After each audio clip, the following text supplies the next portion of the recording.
یہ صحابہ علمی لحاظ سے. اب آتے ہیں صحابہ عملی لحاظ سے. وقت وفات الرسول صلی اللہ علیہ وآلہ وسلم کیا وہ اپنا جانشین کوئی تعین نہ کریں، قرآن متفرق، حدیث غیر مدون. اچھا، لوگ اب اکثر لوگ ابھی تازہ مسلمان ہوئے ہیں، جو لوگ پرانے مسلمان ہوئے ہیں ان میں بھی بہت سارے منافق ہیں، بہت سارے جاہل ہیں، جیسے ابھی مثال ہم آپ کو دکھا چکے ہیں. اچھا، ان کی جو عملی حالت کیا ہے؟ جماعت عمریہ ہمیشہ یہ کہتے ہیں کہ اوہ صحابہ کون تھے، وہ یہ تو مصطفیٰ صلی اللہ علیہ وآلہ وسلم کے شیدائی غلام تھے، جان نثار لوگ تھے. آہا، رسول پاک صلی اللہ علیہ وسلم حکم دیں تو یہ بھائی جو بھی حکم دے وہ بجا لائیں، اور رسول پاک صلی اللہ علیہ وآلہ وسلم کے وہ اتنے عزت کرتے تھے. دیکھیں عزیزو، یہ باتیں عوام کو بیوقوف بنانے کے لیے. صحابہ میں انکار نہیں کرتے کہ صحابہ میں ایسے مخلص لوگ تھے، لیکن یہ کہنا کہ سب صحابہ اس طرح تھے، یہ غلط بات ہے، یہ غلط بات ہے. قرآن میں بہت ساری آیات ہیں، سورہ برات کے آپ آیات دیکھیں گے، اتنے کتنے آیات ہیں، 10 آیات ہیں جو صحابہ ہی کے مذمت میں کہ تم رسول کی اطاعت نہیں کرتے. الا ماشاء اللہ صلی اللہ علیہ وآلہ وسلم. بات بہت لمبی ہے، صحابہ کی میں حالت بتاؤں. کتاب ہے سقیم بخاری، چاپ دار حیات تراث، چاپ کہاں ہے؟ چاپ دار الفکر، دار الفکر للطباعت والنشر والتوزیع بیروت. یہاں پہ کتاب الفتن، صفحہ نمبر 1773، حدیث نمبر 7049. روایت ہے نبی کریم صلی اللہ علیہ وآلہ وسلم سے، انا فرتکم علی الحوض، فرتکم علی الحوض، میں آپ سب سے پہلے حوض کوثر پہنچاؤں گا قیامت کے دن. فرت بولتے ہیں اس شخص کو جو دوسروں سے پہلے پہنچتا ہے. انا فرتکم، میں آپ سب سے پہلے پہنچوں گا. کہاں پہ؟ حوض پہ. لَيُرْفَعَنَّ إِلَيَّ رِجَالٌ مِّنْكُمْ. مخاطب کون ہے عزیزو؟ مجلس میں اس وقت کون بیٹھے تھے؟ رسول پاک صلی اللہ علیہ وآلہ وسلم. تابعین بیٹھے تھے، تابعین بیٹھے تھے. اس زمانے میں جب رسول پاک صلی اللہ علیہ وآلہ وسلم ایک جملہ کہتا ہے، اس جملے کے مقصود کیا ہے عزیزو؟ مجلس میں کون بیٹھے ہیں؟ مخاطب کون ہے؟ اگر وہ مراد نہیں ہے تو کون؟ یہ کیسے ہو سکتا ہے کہ یہ حدیث آنے والے نسلوں کے لیے ہو، خطاب ان سے ہو، اور رسول پاک صلی اللہ علیہ وآلہ وسلم تصریح بھی نہ کریں کہ یہ آنے والوں کی بات ہے، تمہاری بات نہیں ہے؟ یہ کیسے ہو سکتا ہے؟ مگر یہ وہی، اگر میں آپ کہیں مجلس میں بیٹھے ہیں، آپ کہتے ہیں کہ مجلس والے لوگوں سے کہتے ہیں کہ میں آپ کو کھانا کھلاتا ہوں. آپ مجلس میں بیٹھے ہیں، مثلا کسی مسجد میں، کسی گھر میں، 10 لوگ آپ کے دوست احباب ہیں اسی میٹنگ میں، کہتے ہیں میں آپ لوگوں کو کھانا کھلاتا ہوں. آپ نے یہ کہا تو اس سے مراد کون ہے؟ میں آپ لوگوں کو کھانا کھلاتا ہوں. تو وہی مجلس میں جو لوگ بیٹھے ہیں، میٹنگ میں جو لوگ بیٹھے ہیں، اسی مراد ہے. اگر بعد میں آپ کہتے ہیں کہ نہیں میری مراد یہ ہے کہ آنے والے نسلوں کو، یہ سب آپ کے عقل پہ ہنسیں گے، کہیں گے کیا بکواس ہے. یہ کسی زبان میں اس طرح نہیں ہوتا کہ آپ کسی شخص سے مخاطب ہوں، کسی گروہ سے مخاطب ہوں، اور بعد میں کہتے ہیں کہ نہیں یہ اس سے مراد میرے کو آنے والے نسلیں. انا فرتکم، میں آپ سب سے پہلے حوض پہ پہنچ جاؤں گا. لیرفعن الی رجال منکم، آپ میں سے بعض لوگ میرے نزدیک پہنچائے جائیں گے. آپ ہی میں سے کچھ حضرات میرے نزدیک پہنچائے جائیں گے. حتی اذا اہویت لاناولہم، کہ جب میں کوشش کرتا ہوں، جب میں قریب جاتا ہوں کہ میں ان کا ہاتھ تھام لوں، تاکہ ان کو پکڑ کے اپنے پاس لے کے آؤں. میں جب جھک جاتا ہوں تاکہ ان کو پکڑ کے اپنے پاس لے کے آؤں. اختلجوا دونی، وہ میرے سے دور کیے جاتے ہیں. کچھ لوگ میرے نزدیک لائے جاتے ہیں، میں کوشش کرتا ہوں کہ جھک جاؤں، ان کو پکڑ کے اپنے پاس لے کے آؤں، پھر وہ میرے سے دور ہو جاتے ہیں، دور کیے جاتے ہیں. فاقول ای رب اصحابی، ان سے کہتا ہوں یا رب یہ تو میرے صحابہ ہیں، سبحان اللہ، یہ میرے صحابہ ہیں. فیقول لا تدری ما احدثوا بعدک، خطاب آ جاتا ہے کہ آپ کو کیا معلوم، وما ادراک ما لیلۃ القدر، آپ کو کیا معلوم لیلۃ القدر کیا ہے. رسول پاک صلی اللہ علیہ وسلم کو معلوم ہے لیلۃ القدر کیا ہے. یہ خطاب اس طرح جو کیا جاتا ہے یعنی تعظیم کے لیے، تفخیم کے لیے. مثلا میں کیا آپ سے کہتا ہوں کہ کیا بات ہے جناب، آپ کو کیا معلوم کہ وہ مسجد کتنا بڑا ہے. یہ اس کا مطلب یہ نہیں کہ آپ کو نہیں معلوم، اس کا مطلب یہ ہے کہ واقعی یہ مسجد بہت بڑا ہے. سمجھ میں آ رہی نا بات؟ فیقول لا تدری ما احدثوا بعدک، آپ کو کیا معلوم، یعنی ان کا فتنہ اتنا عظیم ہے کہ انہوں نے آپ کے بعد دین میں کیا بدعتیں لائی ہیں. ٹھیک ہے نا؟ اگلی حدیث، رسول پاک صلی اللہ علیہ وسلم نے فرمایا کہ میں حوض میں جاؤں گا، میں آپ سب سے پہلے حوض میں پہنچ جاؤں گا. جو بھی شخص حوض میں آ جائے اور حوض میں سے پی لے تو اس کے بعد کبھی وہ اس کو پیاس نہیں لگے گا.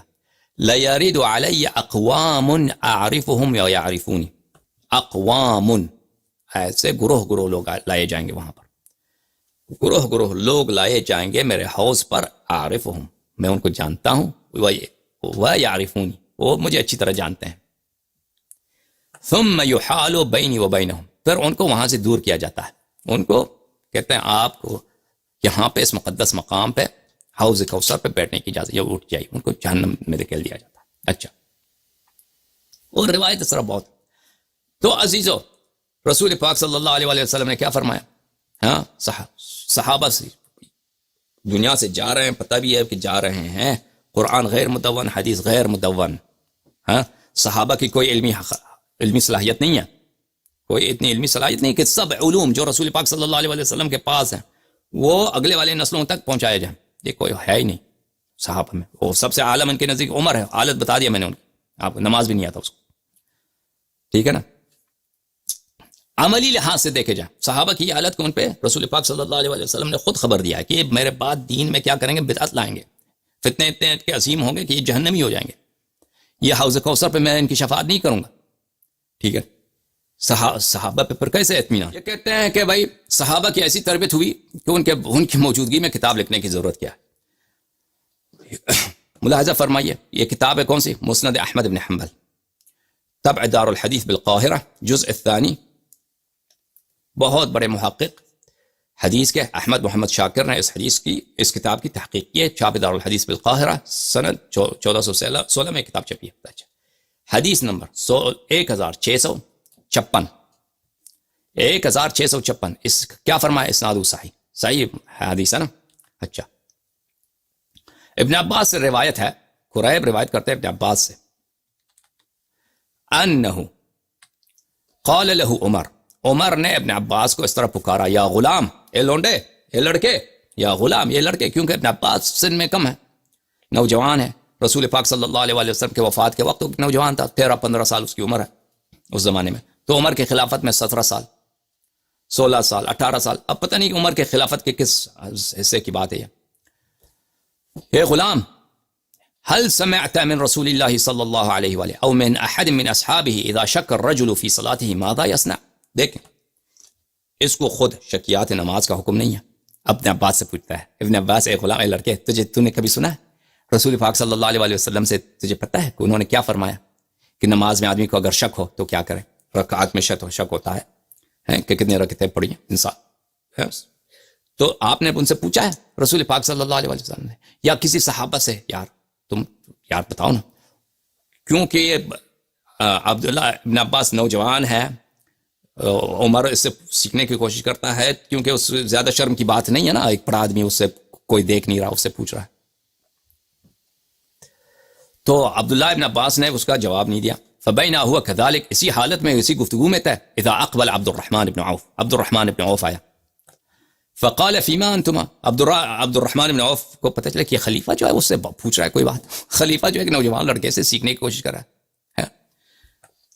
فقال، کیا بات ہو رہی ہے؟ عمر نے کہا، سألت هذا الغلام هل سمعت من رسول اللہ صلی اللہ علیہ وآلہ او احد من اصحابہ اذا شک الرجل فی صلاته ماذا یصنع؟ اے عبداللہ ابن عباس، کیا تو نے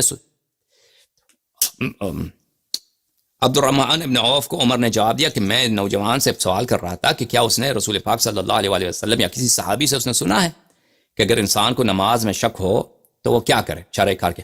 اور عزیزو، یہ شک نماز جو ہے، نماز میں شک کرنا، یہ کوئی غیر مبتلا بہ نہیں ہے کہ انسان کو کبھی پیش، یہ تو عام پیش آتا ہے، انسان کو شک ہوتا ہے کہ بھئی 3 رکعت پڑھی، 4 پڑھی، 4 ختم کیا، یہ غلطی سے آپ 5ویں رکعت میں چلے گئے، انسان کو شک ہوتا ہے، دوسری رکعت ہے، تیسری رکعت ہے، یہ تو ہمیشہ ہوتا ہے انسان کو، یہ تو کوئی مگر یہ کہ کہہ دیں کہ آپ عمر معصوم ہے، اگر معصوم ہے تو عبداللہ ابن عباس سے کیوں پوچھ رہا ہے؟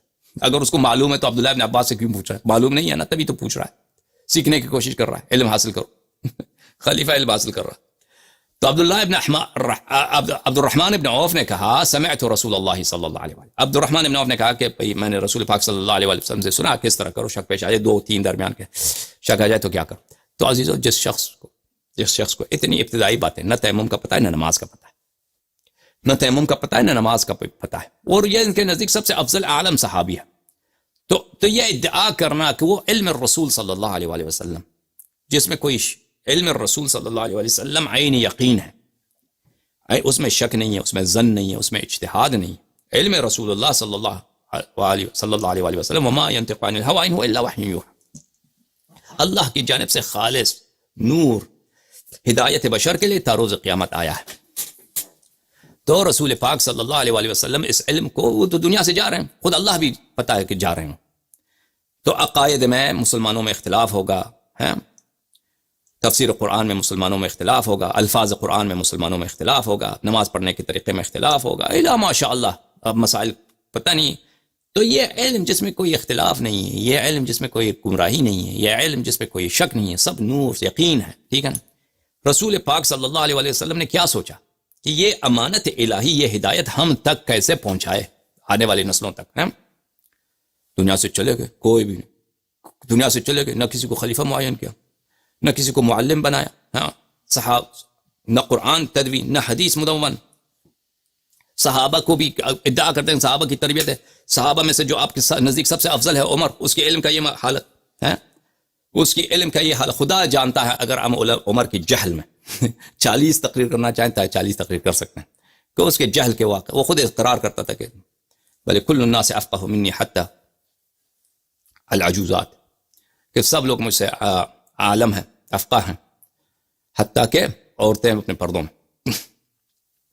تو یہ بھی ادعا غلط ہے، اور یہ ادعا کرنا کہ صحابہ کا حافظہ اتنا اچھا تھا کہ ان کے حافظے پہ اتکا کر رہے ہیں، یہ بھی غلط ہے۔ خود صحابہ الا ماشاء اللہ ایک دوسروں کو انہوں نے تختیہ کیا ہے، تکذیب کیا ہے، الا ماشاء اللہ۔ اب کبھی بات آئے گا نا کہ صحابہ کو نقل حدیث میں ان کو تختیہ کیا ہے، خطا کار قرار دیا ہے اور غلط قرار دیا، صحابہ نے خود اعتراف کیا کہ ہماری جو یادداشت کمزور ہے، اس کے واقعات بہت سارے۔